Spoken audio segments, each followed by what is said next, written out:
Ladies and gentlemen, boys and girls, welcome to Live from Saturn. My name is Frank Breen. Today we're going to be going over Nope. And I'm also with Duncan Gale. And Cody Decker. So yes, that's right, folks. We will be going over Nope today. So Nope is a recent film that has just come out this summer of 2022. And this film is written and directed by Jordan Peele, who actually I've got a kind of personal story. Back after my freshman year of college, I did this intensive improv class at this improv theater in Chicago, the IO, or Improv Olympic, I think it used to be called. And improv comedy at that time, and maybe still at the present time, was a very sort of, I guess, not very diverse art form, right? And so you tended to notice if there was even just one person of color on stage with everybody else, and especially if that person was especially good. And so, yeah, while I was studying at this theater and watching all of the improv shows, yeah, there was this one guy who was like, that guy's really funny, and I could tell that guy was like already on his way up, and that guy was Jordan Peele. Oh my God! Yeah. So I saw him very early on in his career, but he. Then from there went on to be on Mad TV, of course. Oh, yeah. So he kind of owes part of his success to you. Yeah, I mean, I was in the audience, and I thought you were going to say, like, because you did improv and you watch Nope, and it's like, that's like the opposite of the point of improv. And so the sequel to Nope is going to be called Yes and. Oh, that's right. Yeah. I mean, Jordan Peele has really gone back on his improv roots. You went to school with, like, the guy from Whitest Kids You Know, too, didn't you? I didn't go to school with him, but I did know him. Yeah. He grew up in the same area that I did. Yeah. R.I.P. by the way. Yeah, Trevor Moore. Yeah. So are we going the whole 7 Degrees of Kevin Bacon? Yeah. I grew up about 10 miles away from, I went to high school with another... I never saw him, but I know he lived there. I went to high school with another guy who also did open mic stand-up comedy. Wow. Did he get a booked show at Flappers? No, he wasn't that. Oh, he wasn't even that good? Wasn't quite there yet. No, I was his Jordan Peele, you might say. Oh, wow. Point being, Duncan, this was your suggestion. Oh yeah, that's right. Yeah. So yeah. Anyway, yeah. Just a little more background on Jordan Peele. Yeah. So we know him from Mad TV. Yeah, I met Keegan Michael Key there, and they went on to do the Key and Peele show. And yeah, so he's of course very well known from the sketch comedy stuff. But from there, he has gone on to make a lot of really interesting horror movies. Of course, Get Out, we know, and Us. And yeah, so this is his third feature film that he has written and directed himself. And so this movie stars Daniel Kaluuya, who we know again from Get Out. I actually really liked his acting. Yeah, he has an interesting performance here. Yeah, and then Keke Palmer, who. Yeah, I guess she's a child actress. She was in that movie Akeelah and the Bee about a spelling bee, which I haven't seen, but I'm sure she did other things that she's more well known for. But that's my only kind of frame of reference. And Keith David is in this movie. Keith motherfucking David. He shows up at the very beginning, but don't get too attached. The classic, the biggest name actor is not going to hang around for too long. Yeah. Have you seen any Peele movies before this? Yes. Oh, what's your stance on them? On them all together? Yeah. Okay. I like the first one. That's the one that Get Out. Get Out. Yeah. That was great. I don't know what the problem with the naming the movies are, but Get Out, Us. Yeah, I like both of those. It was really good. This one kind of went off the rails for me, but the first ones were actually really good, I thought. I only saw Us, which I didn't like that much. Well, it's weird because It's almost like, who's that guy that did the movie about the plants attacking everybody? Oh, Shyamalan? M. Night, yeah. Yeah. It's almost like him. It's almost like they get too artsy and too like, oh, I'm gonna fucking twist the crowd. Yeah. And dude, you don't have to. Just make a good movie. Don't put too much into it. Yeah, and this is a bit of trivia I have, which one of the reveals, which we'll get into after a spoiler mark, though, that used to be like one of the most common theories that like faded out as time went on. So it like What was? You know what? It occurred to me there's no way of saying that. Yes, there's no way to say it, Mr. Spoiler. So Yeah, whatever. Wait till the spoiler mark. We'll get to. So We'll get I to have it. trivia. We'll Okay. get to after the spoiler Yes. mark. Gotcha. Yes. Now, All right, who can all right. summarize the plot of this movie without spoilers? Okay, Nope. I will. Nope. You can, oh, that was Nope. all right. Yeah, we Okay, yeah. So yeah, basically, Daniel Kaluuya and Kiki Palmer, they play brother and sister, and and their father, Keith David, he basically started this business of Hollywood animal wrangling, horses specifically, and so they have this family business, this horse ranch, and so basically they're out in some unspecified desert area outside of Los Angeles. Yeah, I kind of just thought it was like San Bernardino. Yeah, definitely Yeah. kind of looked that way. Yeah. Agua Dulce, I think is Water milk. The made up. I think it's sweet water is what Oh, it means. okay. I tried. Agua leche would be watermelon. But yeah. 3 leche Yeah. cake. That's right. Tres leches. Yeah. Now, what's really funny, before you go on, Sure. that a little bit of info. I know someone that is a set designer for Hollywood, Oh, and why it was funny when I saw this movie is when talking to him, they rent everything. There's Yeah. no big prop studios anymore. There's only one. I think Universal still has one, and Sony, but nobody else. And so everything's rented. Even paperwork in a cop scene that you see a cop, all the paper is rented. The books are rented. The furniture is rented. Oh, my The hospital furniture, everything's rented because it's cheaper for them to just rent for the whatever time they're shooting. instead of and then buying return and it. throwing it out. Yeah, so there's Sure, whole sure. companies that will rent kids' art for a kids' room. Or Oh, is that why restaurants do that thing where they're like, Oh, by wow. the way, if you do a little drawing for us, we'll give you like a Happy Meal. I have no idea, but they rent it all. So the whole thing about the horses and stuff, I was cracking up because I was Because like, wow. I felt like there was a lot of like fun movie culture that I Yeah. wasn't, because I'm not in the movie Sure. culture. I know they exist, but anytime someone's like, it's on 35 millimeter, I'm like, I'm going to tell you right now, I can't tell the difference. No, I can't tell the difference. They're going to be like, oh, it has to be recorded in 60-degree Yeah. weather, and I'm like, as long as it's a movie. And you think it's easy, but then you understand why movies cost so much money, right? So he explains to me, let's say they're doing a filming in a hotel room. So, excuse me, so they have 2 people talking. So they have the camera, they take out one side of the room, put a rail thing in there, set up the camera, film that person. Then that person leaves, they pull it all out, reset it up exactly the way you saw it, and then film from the other side. So they'll do that all day long. So they got to put all the meds, all the, cocaine in the same spots, or hotel room, whatever you want to do. Right. So it's pretty intense. I never really thought about it until you see it. Oh yeah, definitely. Yeah. I recently did a tour of the Warner Brothers studios, and that definitely gave me a different perspective on, like all of the props and everything that you see in movies are like way smaller. Than Cheesier. than they. I don't know appear. what. Yeah. Like the piano from Casablanca. It looks like a toy piano. Yeah.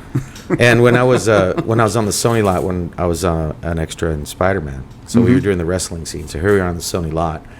You have this whole room full of all these people, and you have to act like you're cheering, no sound, Yeah. so they can actually be talking down in the ring. Right.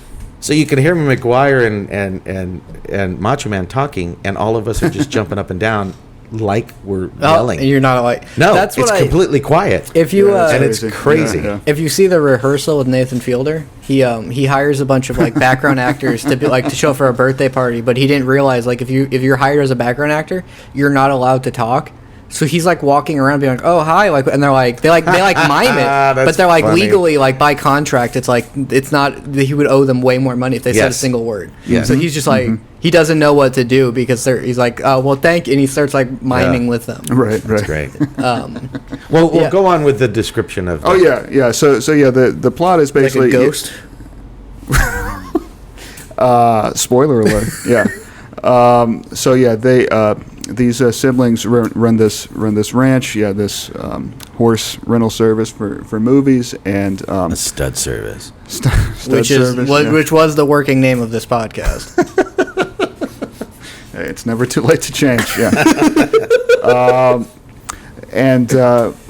I mean, basically from there they start notice strange happenings that are going on, especially with the horses at night and so forth, and they go to this electronics place to get like security cameras put in, and there's another interesting character, the guy that works at that store who kind of like gets involved in that was fun. How it's just like, here's these people with their background and their personal involvement in this, and then the guy's like, I'll do it too. He's just like there just the whole time. Yeah, he becomes like their close friend like over the course of a day or so. Yeah, he's like, I went through a breakup. Oh yeah, that's right. Yeah, you're like, oh, cool, yeah, oh, yeah, you can come too. It felt like a real like last minute like. Yeah. He's like the guy in Ghostbusters who's just like, oh, we need like another member. And he's right. Yeah, if you pay me, I'll do this. Sure. Yeah, but wouldn't it be cool if you got that kind of customers from Fry's? Really? Yeah, he's like, Oh, yeah. I insist on doing this myself. Yeah. Most of the time, you don't even know. No one even wants to help you. Right, But that's a right. whole other story. Yeah, he's like, that was the only weird dialogue scene with him just being like, what are you ordering? Things? I hate you. And then he's like, oh, sorry. And like, he like screams. He's like, I'm going through something right now. Like, Right. Yeah. I really like the main character, and I think it highlighted this idea in my head of like a lot of the traits of like socially awkward people actually works amazing for like animal handling, and how he's just like, you can tell he naturally avoids eye contact, which is like a thing for like socially awkward people. Oh yeah, and that's animals interesting, yeah. love that. Animals love when you don't look at them in the eye. So it is like this. So that thing of like, oh, I just get animals, Right, and you see right. that throughout the movies where he just like, oh, he just gets how you're supposed to deal with this because he's not good with people. Right. And in the world of beasts, the weirdo is the king. Is the king? Yeah. The that saying. Yeah. Very good. I've never heard that saying, but I get it. The weirdo is king. Yes, which we should all just say that now. Makes sense. All right. Makes sense. Oh yeah, and one other thing I should mention about the plot. Yeah, so they basically are having trouble renting horses out to movies right now, and so they end up renting a lot of the horses out to this like amusement park that's right by them. And there's a guy that works there, played by Stephen Yeun, who you may know from The Walking Dead or from that movie Minari that came out recently. He basically plays a guy who's like a former child actor. I mean, to me, this was like by far the most disturbing scene of the movie was. There was something that happened when he was a child actor where he was on a sitcom and there was a chimpanzee. Yeah. And there was a horrible incident that happened with the chimpanzee that sort of haunts him. So, I mean, that's another sort of interesting thing. I mean, overall, there's a lot of interesting things that are in this movie that don't quite kind of fit together in an obvious way, but there's a lot of stuff with like animals and Hollywood and the way that people don't know how to like deal with animals and so forth. Yeah. Well, I almost felt like it was just in the end. It was just kind of overwhelming, kind of like what you want to get, and we'll get into it further. Well, Sure. It's like a giant, and that's what I mean about. Just make a movie, dude. Right. I really don't want to know about animals and mankind together, and in the end, like I'm gonna walk out. Oh my gosh, I've been treating my dog bad. Right, dude, come on, just make a movie, man. I felt like at the 3/4 mark, they wrote like a bunch of like intelligent characters who reacted very logically to the situation, and they're like, oh well, the movie would end now, and then went like, Yeah. all right, well, we need like a couple things to happen now, so you have like another thing happen, and Right. and then like it just keeps going. We need Yeah. to bring in like one more like insane character to just do something insane, Right. which they do. Yeah. Yeah. And then wrap it all wrap it all into this other thing. Yeah. It really Just felt to make you feel like you should be a vegan. I mean, in the end, dude, it's like, really, dude. I don't need it. There was one character who comes in towards the end who really feels like he had a moment where it's like they're like, "Where are you going?" He's like, "I'm gonna go extend the movie by another 10 minutes." Yeah, Right. Yeah. Yeah. Because it was Right. just there is nothing else to happen. You're done. We know all right. the rules. You're fine. Well, Sure, it's sure. a typical. Okay, that's a wrap. You know what would be cool? What if instead? That's what it is. And you know what would be cool? This. And then Right, okay, right. let's do it. And then oddly, I would have been happy with that, like where it would have ended, and then it keeps going, and then it leaves on a note where like, well, I figure I should have seen more if you showed me that part. I think I would have been happy if you right. just made the whole movie about the chimp. Yeah. Yeah, I think that would have been a better movie, dude. like The whole build up to Now, this crazy thing that happens. I'm hesitant to say the name. What is the Stephen King movie about the dog? Cujo. Cujo. Yes. Yes. It's like, what if they made Cujo but with an ape? Exactly. Oh, yeah. They called it Ape Escape. That was. I knew nothing about what the plot of this movie was. I didn't know Right. any of the reveals. I didn't know in the end either. And yeah, I was like, it's probably about aliens, and then like you have an opening shot of like a monkey that went crazy, Yeah, or a right. chimpanzee, sorry. Yep. And then like you see like a shoe standing perfectly straight. I'm like, okay, they're like aliens messing with monkeys and shoes. Yeah. And then I heard like Horses in there, and yeah, I heard someone else talk about how it's like, oh, they think it's about technology, Right. which I don't know how you could get the take that it's about like technology. Unless you view like animals as an extension of technology, which I Well, it's almost a whole thing about thinking that we have control over animals, but in the end, the animals do not, or things do not. yeah. And that's the whole thing that I got in the end. you know, And I thought painfully. when they mentioned that SNL did like a skit about the monkey attack. Oh, yeah. I for a second I was like, that seems like a bit much. Is this like a dark world? But we joke about Siegfried and Roy all the time. Oh, absolutely. yeah. Yeah. It's Yeah. no one will be like, you shouldn't talk about that. People died. It is just and like it's funny because in the end, you could get attacked by a dog. You can get bit by a dog, right? And I mean, even as kids, you've had dogs come up and bark at you and blah, blah, blah. But I'm telling you from experience, it's totally different when a primate attacks you. Totally different. Wait, I'll did you bet. say from experience? Yeah. I think I've said this before. I got attacked by a spider monkey. Oh, really? I didn't know that. Yeah, so my friend lived in Shadow Hills, and they lived right down the street from the guy that owned the Trojan horse. So they had a big plot of land, they had horses and all that stuff. And he had this right in front of their house, this spider monkey on this long chain, had a doghouse, a dead tree. And you used to be able to feed it popcorn, but you had to reach your hand out because this monkey was just a little unstable. And so it would reach, and I mean, here's a spider monkey. I'm 12 years old, so that if the thing would probably, its head would come up mid-chest if it was standing. And one day we had to go across its little plane to the horse corral, and he goes, come on. And I'm like looking at the monkey, and the monkey is sitting up on top of the tree looking the other way. So this is where it is, because primates' thumbs, little brains, think different. And he looks over at me and just like kind of gives me like a whatever, dude. And just looks and keeps on looking forward. So I'm like, I'm good. So I start walking across this, and man, 2 jumps and he's on me. Jumps on the house, jumps on the Oh, floor, God. and then bear hugs my legs and is trying to bite my legs. Big old canines. I'm 12 years old. This thing is insane. It's got arms, dude. It's not like a dog. It's got arms, and it's holding on to me and trying to bite me. Ugh. And my friend came, pulled me out of there, and ripped my pants and everything. Thank God, it didn't bite me. And then just went back, looking the other way. And it's like I said, it's different when something smart attacks you. Yeah. You know, Yeah. Like I'm not saying like if your wife attacks you, that's different. If something smart You said attacks a you, primate. I'm like, oh, you mean my ex-wife? No, you clarified. Smart. Yeah. something smart attacks you.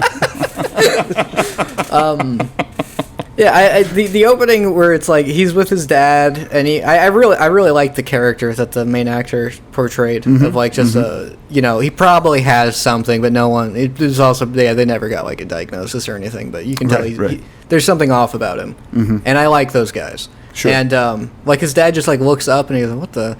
And then like a bunch of like change falls Yeah. from the sky. kills him. And I thought it was going to be like, oh, is this why he has a personal vendetta against these aliens or whatever this is? That like change fell down. And then, which I was happy that wasn't like he was like, I'm going to get revenge.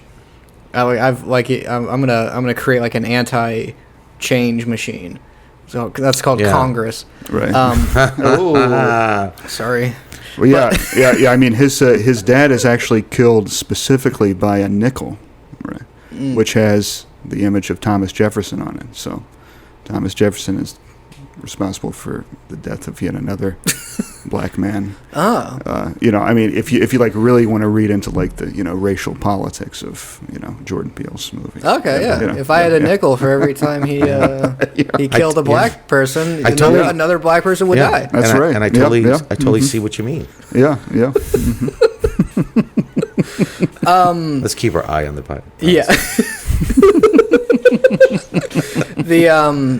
Where it's like he's like takes this animal to do a film studio, and no one cares about him, and they're like, oh yeah. I thought that was funny because that was funny. That was the thing is like I don't think he makes like horror movies. He makes like interesting thrillers. Yeah. I mean it is interesting because I've seen all 3 of Jordan Peele's movies in the theater, but I am not a horror movie guy. Like I mean I have no desire to go see horror movies, and I think that his movies. Yeah, there's would it be something a horror more. film or would it be more a suspense film? That's suspense, or I mean, this maybe even just might be sort of like a monster movie. If you might think of that as distinct from a horror movie. Yeah. Which cause I wasn't too happy with the first half because it was also like I'm not like super invested in anything happening here, and it's they're like taking their time with it. Mm-hmm. Oh yeah. And like when it gets to we got to a point in the barn. Where I was like, this is the part in the horror movie where a cat runs by, and they're like, oh, so like, yeah. Like if they played that scene like straight, that would have been amazingly horrifying. But like while I'm watching, I'm like, there's no way, yeah, because this is the part in these movies where they pretend something scary happens. I felt like they directed this whole movie and wrote this whole movie with a magic 8-ball. How so? Oh, is he going to do that? Definitely will. Okay, let's go, guys. Oh yeah. I think there are people that make movies like that. They like legitimately. They just like make D&D campaigns. They're just like, and no, it didn't work. They have to. And towards the end is when everyone just rolled a critical fail. And they're just like, yeah. And most of the time, I could sit through movies and I like them and stuff like that. But this one was just. Oh yeah, did we say if we liked this movie or not yet? Well, it's obvious where I'm going with it. That just occurred to me. I just realized what your opinion was. Yeah. Have we said how we really feel yet? Hey, it's gonna be a Black Panther 2 when they. I hated when they just went like, "What are those?" And I'm like, "You're not even. Why are you obsessed with American culture?" What are those? You're referencing the Black Panther 2 trailer? Or? In Black Panther, when like the character's like obsessed with like memes. Oh, okay. And she goes like, "What are those?" Oh, but that was a big meme though. Was it? Yes, it was about shoes. They would go in the person's shoes. What are those? It was huge. I don't get that. Huge. Mm-hmm. I mean, it was huge. So that probably made most of the audience laugh. I guess part of it is I don't know what any of this is. Correct. Mm-hmm. So people are like, "What am I?" Those are okay, but anyway. She was in this movie, wasn't she? She was the sister. No. I tried connecting it. I was wrong. Well, good try. I mean, you never know with this movie. You can connect it in all sorts of different ways. Yeah. To all sorts of different things. When the movie's so he's like trying to like introduce. I guess like you have to give like a speech about how to handle horses like before every recording. I don't know if that is the case, but he's clearly not the one who's supposed to do it. His sister is, and she's like running late, and it's. I mean, it is interesting. Yeah, those two characters, like, I mean, Kaluuya is a little too like authentically just about the animals and not about the showmanship, and she's too much about the showmanship, and she all about the money. She just like has this spiel that she does, but she otherwise really doesn't know much about the actual business. So they're sort of like mismatched in that way. Yeah, I like that little detail about her speech she gives too, where it's like my great grandfather, and then the brother's like, you forgot another great, and you find out the reason why. I'm like, oh, that was neat. Yeah. It wasn't like a big scene or anything, but you're like, yeah, there it is. Right. That's why she says it that way. Yeah. Well, I mean, in terms of how I felt about this movie, I mean, like Jordan Peele's movies overall, like Get Out, I thought was great and had like a really sort of clear message to it as well, which was interesting. And I feel like every movie since then, like Us, there wasn't as clear of a message, but there was still like cool imagery and stuff in it. And then this one also has cool imagery and stuff, but yeah, it's kind of hard to see what it's kind of gone down. I mean, the first one was really good, and then it's like kind of that whole thing I talk about. People just start turning into, okay, do it. Yeah. Oh, it's great. Right. And you got to reel people in because sometimes, dude, it sucks. And the first one was really good. Second one, like I said, started losing that whole, like, okay, where's your end goal? Yeah, that's great. You got a bunch of people underground, but what for? You know, what were some of the reasons behind it? And then this one, you're like, okay, you're off the farm, dude. You're literally all over the board. I only saw Us, but it really was just like, oh, here's the metaphor. Like, okay, but like, what is that? But then they're like, oh, they all eat rabbits, and I'm like, okay, just biologically, you die of malnutrition when you eat rabbits. That's like famous a thing, and it's like, oh, they gave everyone like golden scissors, and like, either like, oh, for the theme that we're going for, so yeah, for your theme, but logically, why do they all get this like exact pair of things? So when I talk to people who like it was a lot of going back and forth, like, well, it's for the metaphor, okay, but what about the person who just like left because they felt like it? And but even if you make something with a metaphor, dude, you're making a movie. Come on. I mean, connect it a little bit. In the end, you could go, okay, I get it. Well, make them go into a different dimension where there's an alternate universe where everyone's the same. And that's our anger part of it. Now do something, not just some door that opens up in a theme park. I mean, really? And then they're downstairs in hallways just dancing and doing different things. I'm like, okay, what if you were a marathon runner? Were you going to be bumping into the wall for 24 hours? Yeah. It only works for this exact example of people, and even then it doesn't work. No. And then it was just like, they just were abandoned like forever. They're like, they just left. Like, but they kept the escalator that only goes up one way. They kept that running. And then I talk to people, they're like, oh, well, that's a metaphor for how it's hard to get out of the system. Okay, but that person just decided to leave. Yeah. And escalators aren't hard. I know this is America here, but escalators aren't that hard to walk up. Yeah. So, and not one person found his way out. I mean, yeah. And again, it wasn't like, oh, they got struck by lightning, and then it wasn't like when Bender gets like that electric shock, and he's like, oh, I'm different now. And I like the fact that girl had mimicked that whole life. I mean, I thought that was really cool. But like I said, then this movie just fell off the tracks. Yeah. So that is one other way where this movie is maybe even just maybe a step down from Us, because Us at least had that great twist at the end. Yeah, where you find what's the next one? What the F? That's the next one. Actually, and it's just going to be. I can totally see it being called that. Yeah. Yeah, they're just going to put a camera in a mall and just let it film for 2 hours. Yeah. It's about society.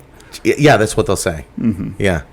Yeah, but there are like little things in this movie that are interesting, like what you were talking about earlier with the SNL sketch, where basically this guy is describing basically the most traumatic moment of his life in terms of an SNL sketch that made fun of it, and that's just sort of interesting to reflect upon, given Jordan Peele's background in sketch comedy and stuff, and how comedy can sometimes like go too far or not be sensitive to the realities of things. And his characters are amazing. I really do. I think he did, the way that he brings them across are great. It's just almost like he forgot about the movie. His characters are good, and his visual sense is really strong. I think, and I mean, he's able to sort of figure out like these sorts of images that have this sort of inherently creepy power, like nighttime with like horses acting up, like there's something really sort of like really primal. kind of primal about that, where it's like, oh no, this is just like really creepy. And just about like no one writing him in, I feel like that's what Peele did, or Key did, because I rewatched Key and Peele after I saw this, because the fun part about that, did you watch Key and Peele? I probably did. The sketch show. The fun part was it usually had like a Twilight Zone type like twist. The thing is always like, how do you end a sketch? So what they did was like, it usually goes with like a horror feel. So it feels like Key was the one who went like, let's like make it funny though.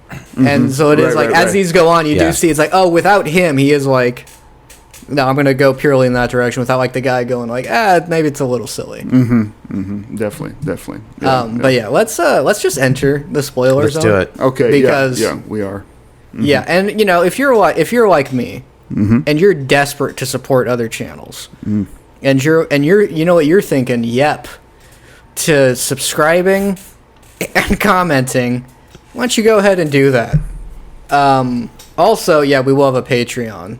We're going to get cameras. We're going back into video soon, and we're gonna need batteries. We're gonna need. It turns out batteries are very valuable. We're gonna need batteries. We're gonna need talent.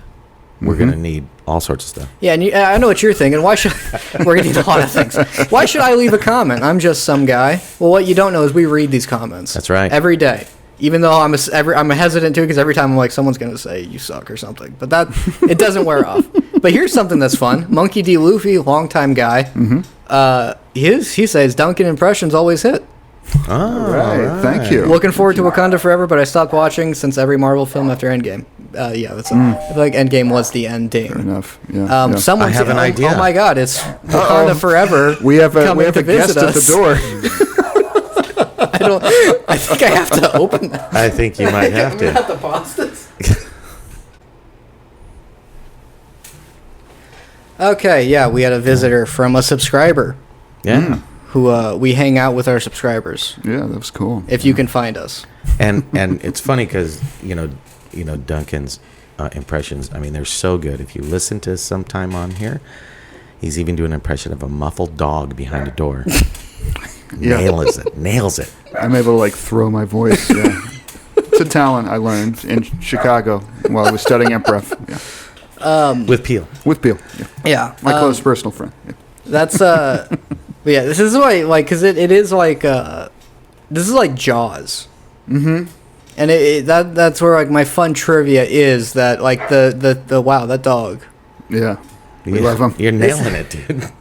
You know, what's funny is that You're talking and doing it. It may be very possible that the people listening to this can barely even hear the dog. That's a good point. That like happens a lot on podcasts. You hear people like complaining about a background noise. It's like I don't even hear it. Yeah, I don't think you're hearing a dog. But Okay. We'll yeah. see. All right, we'll act like it. Yeah. In the when UFOs were first being a thing, it was like split between like, oh, is it a spaceship or is it like a living organism? Because like technology was low enough to where like, those were equally as likely. Right, and as right. technology advanced, it became like, well, it's probably a ship. Even though it's like, well, it's neither because it's not real. So what this movie does is it brings back the oldest theory ever, which was that they're like living things. yeah.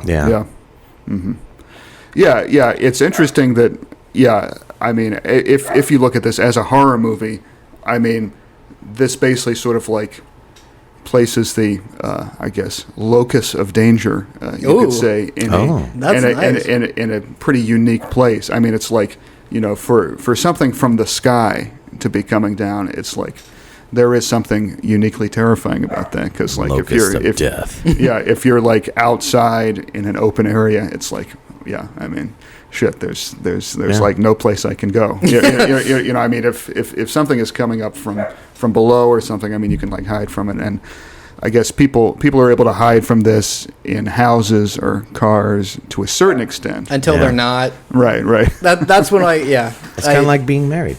No place to hide. Yeah. Just don't make eye contact. Something's going to attack you from above. Back away slowly. Yeah. It's going to eat you up, and it's going to get digested in those intestines. And then it's going to spit out your change. That's right. Yeah, that was good.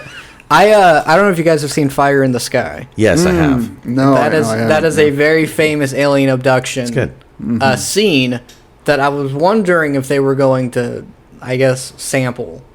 Yeah. That like when you and when you see people get full spoilers when you see people getting abducted and like doing that, there's a movie where a guy called Fire in the Sky where a guy's like, I was abducted by aliens, and everyone's like, no, you weren't. He's like, no, I swear to God, I was. And then a lot of the movies people talking, and then towards the end they show what happened, and he's like sent through this intestinal lining thing. Oh wow. And like he's like covered in goo, and like the thing is like cut open and ripped open, and like the aliens start like breaking his bones and stuff. It was. Oh wow. Yeah. Well, yeah. So I ruined that movie. That's fine. Oh, that's an older movie. I just remember that trailer and that one. I was like, "Where is he? They took him." I just remember that. I saw this one thing called like VHS or something like that. Yes, I remember that. Where they show like this like slumber party, and this was in the era where everything is like someone's like holding a camera the whole time, going, "Why are you recording everything and editing it and like doing sound work for us?" And he's like, "I just want this. I just want to record right now. I just feel like recording." Be kind, rewind. Yeah, it was it was called Be Kind Rewind. But they're like at a slumber party, and then they just see like flashing lights, and they're like, "Oh, what's happening?" And like aliens just walk into their house and like just kidnap them. Oh wow. Yeah. Yeah. It's one of those movies where like if you watch it during the day, you're like, "What was that?" But if you're watching at night alone, you're like, Wow. This is like a found footage type of deal. That they do. Yeah. Yeah. Wow. They don't do this anymore, do they? They did. No. Not- That was not as much. Blair Witch was the one that brought that to full Yeah. potential. And then Chronicle. Then Cloverfield. Yeah. Yeah. And, like Cloverfield. Yeah. yeah. I'm sorry. I'm blanking on the other one, but yeah. There were like a bunch of movies with like zero budget that made like billions of dollars. Dude, Blair yeah, Witch it killed it. Yeah. Blair yeah. Witch. Yeah, so that's where like it's like about like it's about animal management and the guy, the tech guy who was like I'm like it basically was like I have nothing better to do. Now this is the only scene that that was really in my head after this was with the praying mantis. Yeah. Because I was really like, okay,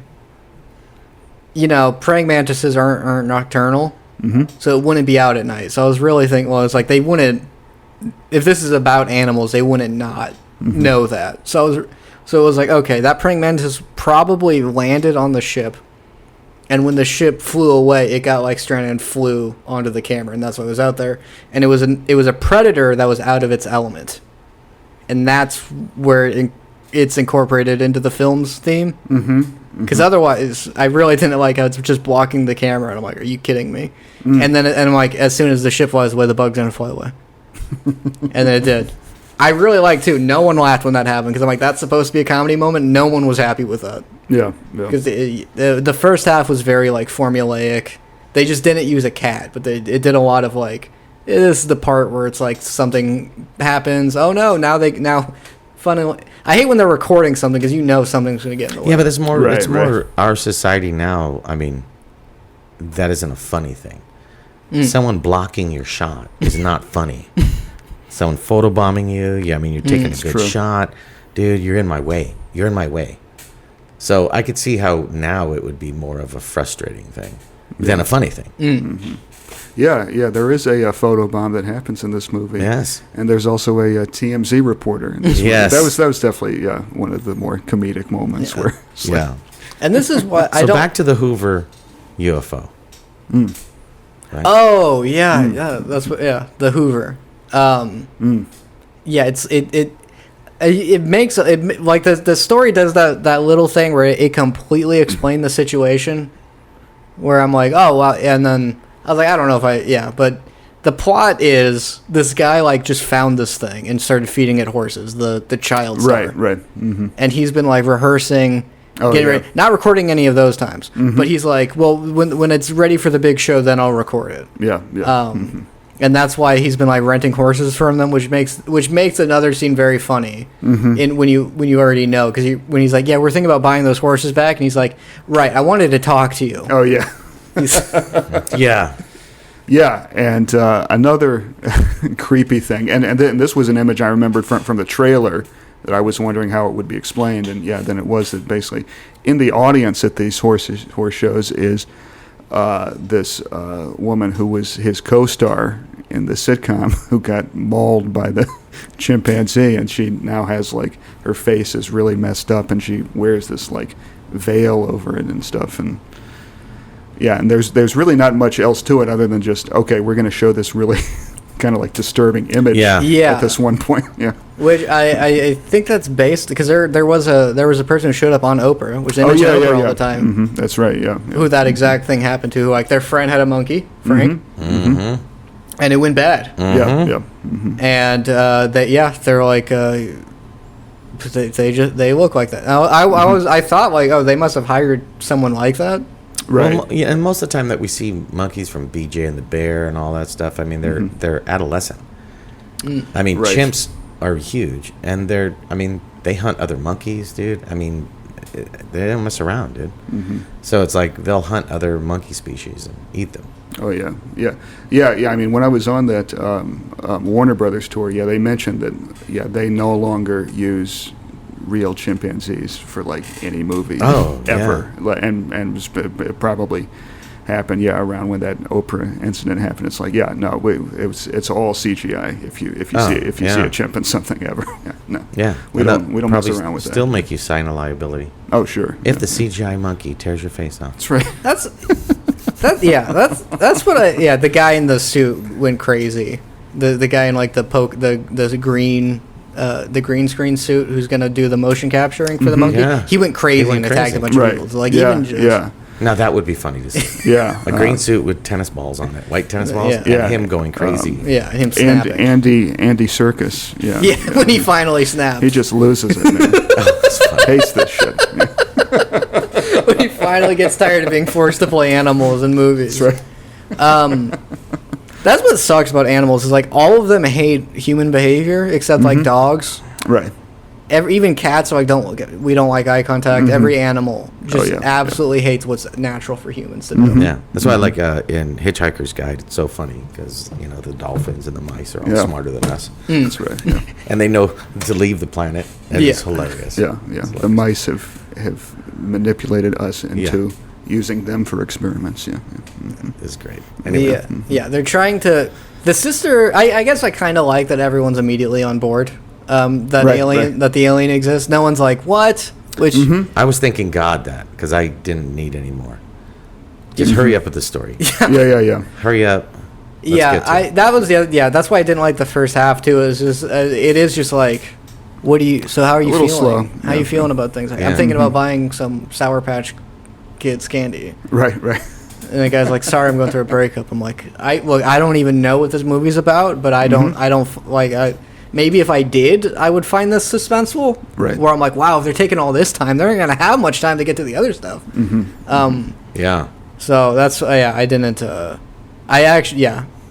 When they get the horse, the plastic horse, as a decoy, and it immediately works as like a thing, that's when I was like, oh, okay. I guess I don't know what this movie is. But when he goes into that barn and you see like these like things in like monkey suits, and with like owl masks, and it was like that was genuinely creepy. But I just knew like that's not the part in the movie where this happens yet. So it was like an exceptionally well executed choreographed fake out a bunch of kids did. And I was like, okay, is this going to keep being this? But then it finally, like, actually happens.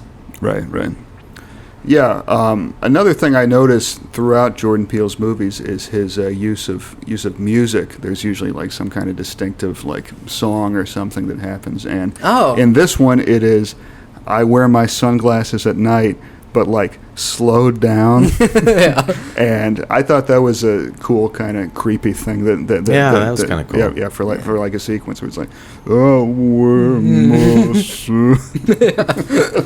That's when that came out. I was like, oh, what are the lyrics of that song? Do they matter to the theme of the? Yeah, not really. It's not about dancing, as far as I could tell. But yeah. Because when they played that song, I got 5 on it in Us, and I'm like, does that have anything to do with the theme of the? Not about buying drugs. And then that was like a cool scene, but like I'm always distracted when that happens. Like, oh, is this like? It was just in universe. It was just a random song playing. Right. I mean, it's not like in Thor: Love and Thunder, where every song specifically matches up. Sweet child of mine. That's where he gets the child. Everything's slow mo. I hear some people find it even more distracting if the lyrics are too like synced up. Oh yeah. Definitely. So I'll just never be happy. I think it depends. Some people use the backgrounds as a character, and some people use the music as a character. And I think it works. And sometimes directors really have a good hold on it. Like Clint Eastwood has a good hold on it.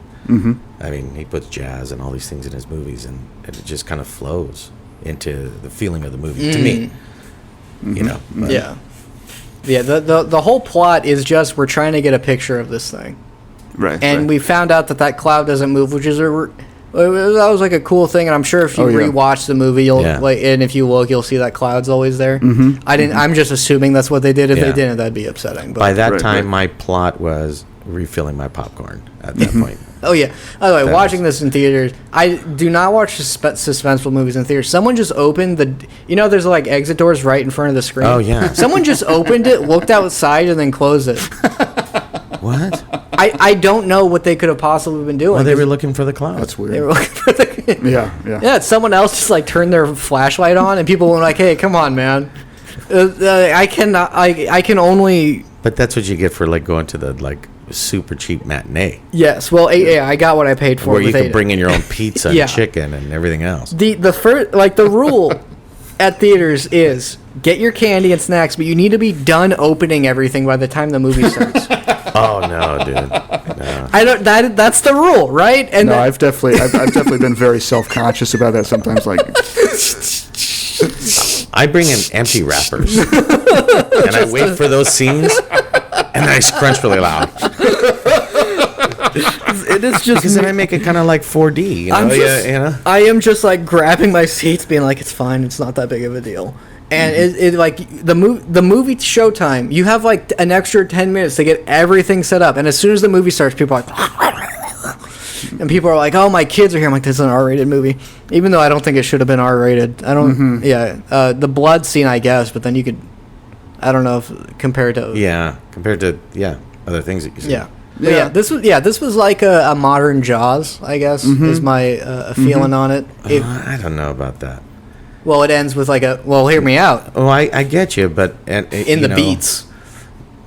Mm-hmm. In the beats. To the beat, it follows the beat of Jaws. Oh, yeah. Okay. Especially ending with like a thing that explodes that it eats. Like Jurassic Park and all these things kind of actually try to use that fluid thing of Jaws. But I mean, Jaws in itself, I don't. Now this is gonna work. It's crazy.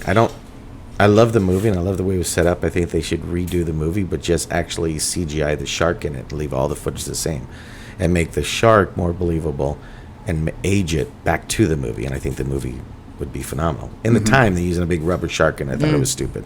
But in the end, I mean, Jaws is just so amazing of a movie, and just the way that whole movie just flows and it's set up, and it's like almost like Jurassic Park. You get like really 10 minutes of the actual dinosaurs, but you're so riveted to the movie that it doesn't matter. Mm-hmm. Sure. And that's what Jaws was. This I wouldn't. Me personally, I wouldn't put it in a Jaws aspect. I'd put it more in a Marty Python Holy Grail aspect. Yeah. Well, yeah. I mean, there were a lot of weird things that sort of undercut the tension at times. Like, for instance, like the one sort of major character we haven't really talked about yet was the director who comes in at the end to actually capture the footage, and he does it with a like hand cranked camera because this thing from the sky will basically short out any electricity, so it has to be an analog thing, and that guy spent a lot on those wiggly things. Oh yeah. I could have thought of something a little bit, Oh yeah. A light bulb, maybe. The wiggly things were interesting, but yeah, the display it gives, right? When it's, I guess, it's like I'm not pretending to be. Like its character arc is it decides to be its true self at the end. Right. And it's tired of hiding in its shell, and it's like full out. I don't care about nighttime anymore. I'm out and loud. Right. And the night before they go out to get the footage, this film director, for some reason, recites the lyrics from a novelty song that some of you guys might be familiar with called "Purple People Eater." I am familiar with it now. Yes, and it was like, first off, I always have this thought. I mean, I was one of only a couple people in the theater. I was like, I think I might be the only person in the theater that like recognizes this reference maybe at this point. Yes. I'm not sure many people. I was like, they could have made this up. I have no idea. This felt like a thing that you would clip and show. Like, if you have a good enough voice, you can pretty much just say anything. Yeah. And it'll sound profound. Exactly, yeah. I mean, so this guy was just going, it was a one-eyed, one-horn, flying, purple people eater. And it's like, wow. I was like, is that from the Bible? A really Wow. I was like, Wow. he's saying it with such... It's right from the book of Revelation. Yeah, that's the purple people the eater. apocalypse. Yeah, the four horsemen and the purple people eater. Yeah. It's the purple seal. That's right. Oh, That's right. When the seal is broken, the purple people eater. And then that's when like the MTV or the TMZ reporter guy comes in with like one eye. I'm like, is that a reference to the purple people? Is he the purple people eater? Because he has one eye. Is the only reason one eye is shown is because that guy recited the purple people eater poem, and then now it's like, does that count as a theme? Yeah, but see, that's where I kind of start losing it, is when they're throwing all these things out there for you to start wondering that stuff, and I think it just takes me away from dude, what's happening, dude? Yeah. It's okay to have some. Sure. I think it's okay to have some because that's what makes the movie unique.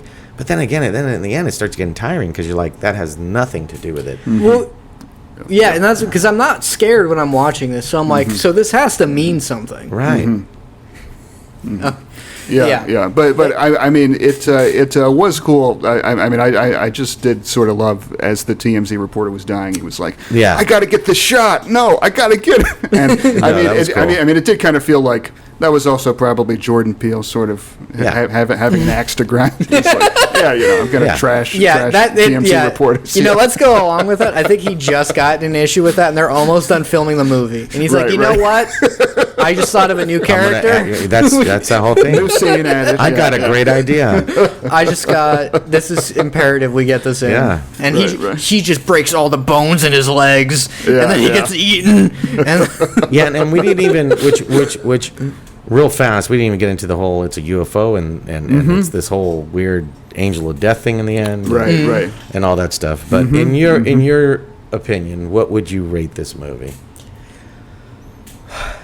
See, I have a hard time with numbers, but if my immediate thought would be a 5 out of 10.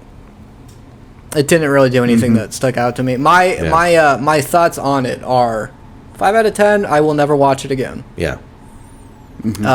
Mine is 4 out of 10. I should have never watched it. No, I'm kidding. Oh. But a 4 out of 10. I don't think. Like I said, it was entertaining, I guess. But it was almost like almost just like they're just shoveling stuff at you like you're a moron.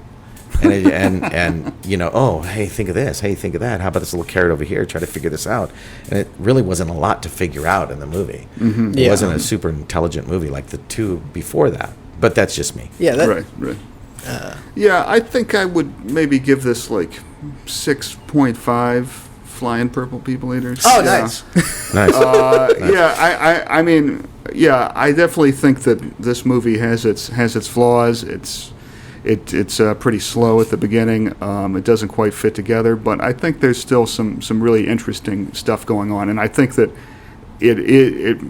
I mean, when you watch this movie, it's clear that this was made by a really talented person who knows what he's doing. It's just this one maybe just didn't quite add up as much as other ones. I mean, just watching, I'm like, I kind of just want this to be over. I'm gonna agree. Yeah, there's some movies like that too. It's like cold. People are eating popcorn still. I don't like this. Now, do you want to close by saying the Purple People Eater poem in the deepest voice you can? Oh. All right, I don't remember the whole thing. It's not a poem; it's actually a song. I don't. Is that like a? It's a song. Yeah, it's a song. Is that like "Ring Around the Rosie" or something? No. There used to be. No, I mean it's like that. It's like that witch doctor song. I mean it's like a novelty song. Witch doctor. I told the witch doctor. Right. Ooh ee ooh ching ching. Bing bang. Yeah, that's what it's like. It's like back in the day.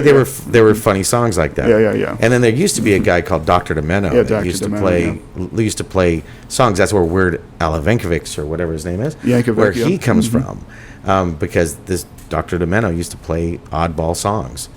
So it was just a joke It's just song. like a song. Yeah. It was I called the doctor and the doctor said no more monkeys jumping off the bed. I mean, that also would have fit in the movie. Do you know that one? Could've. I don't know that one. But that's relevant. Three little monkeys jumping on the bed. That's one actually fell off right. and bumped his head. This was about monkeys That's a as much song, as it was about aliens. It's like monkeypox song. Yeah.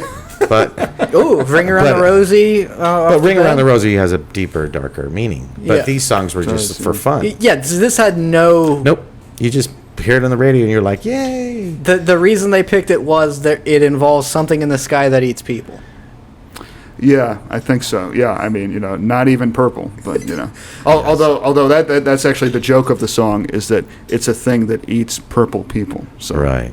Yeah. Oh. Yeah. And if they were blue, if they were What is it? they're green. One-eyed, one-horned. Flying purple people eater. So it's- Pigeon toed, undertoed, flying purple. Now, I don't know people that eater. part. It's one-eyed and one-horned, but it eats purple people. No, I Yeah. think it's purple. But the way it sounds. Mr. Purple People Eater, what's your line? And he said, "Eating purple people, and it sure is fine." That's Yeah, right. yeah. He even knows it They better. talk to it. Yeah. Oh. He had the Yeah, L- yeah, he had the LP. I did, Yeah, it was yeah. I think I actually had the Dr. Demento collection. Dr. That's where I Dr. knew that Demento was from. amazing, dude. Yeah. I kind of just wanted to fade out like that. Yeah, Dr. Demento. Kinda just wanted Dude, to- you got My Bologna from Weird Al. That's right. Which was the My Sharona. You remember the song My Sharona? Yeah. Well, Weird Al did one where it's My Bologna. My Bologna. Bologna. It is really weird looking back, and it was all just like, what if it was about food? Oh, dude, there was one, Yeah. a song called "Dead Puppies." That was Oh yeah, What? Dead puppies. "Dead Puppies." They're not that Yeah, much. dead puppies The are line was not "Dead much fun." puppies, dead puppies." Yeah. They're not much fun. Oh my don't- God. Yeah, They don't chase balls at all. Yeah. They don't come when you call. They don't chase balls at all. Dead puppies aren't much fun. And then there was What? Who sang this? Fish heads. Fish heads. Fish heads. Roly poly fish roly-poly heads. fish heads. Fish heads. Fish heads. Eat them up. Yum. This is way creepier to me than the Purple Peter. What's happening right now? It's starting to freak me out, and I don't like it. Yeah. Dude, there are all sorts of them, man. Spam. You had a song called Spam. This is Dr. Demento? Dr. Demento. Yeah. You could probably still find it online. Yeah, Oh, absolutely, that is demented. But yeah, It is, and he'd yeah. play these records that were current songs, and they would kind of revamp them to be funny. Okay. Yeah. And some of them were pretty. Looking back on it, like really dead puppies, really. Oh yeah. Very And dark. here I Yeah. am wandering around the house, dead puppies. These aren't much fun. Yeah. And then of course my dad goes, "Hey, stop singing that. But what do you call a dog with no legs?" I go, "I don't know." He goes, "Doesn't matter. It's not going to come to you anyway." oh my Oh. God. Jesus Christ. My dad went Wow. along with the. I guess the the whole guy. Yeah, the only thing just specifically, I already talked about it, but how that film director, like, they got the shot, and it's like, it's over. And he's like, no, I need to get a better shot, so I'm Yeah. just going to go get eaten by it. I'm like, you know the rules. Right. You know Yeah. he's like, don't worry about it. You don't want this shot. I'm going to get the perfect shot. Yeah. And he's like, this is what you've been pursuing your whole, this is not the impossible shot, is it? Yeah. I mean, it's almost like that guy is like Slim Pickens in Doctor Strangelove, where he's like, I'm just gonna ride this bomb down, like, Yeah. Too funny. Yeah, it's like, yeah, okay. Yeah. Well, I think that'll do it. All right. Yeah. Watch it if you want to.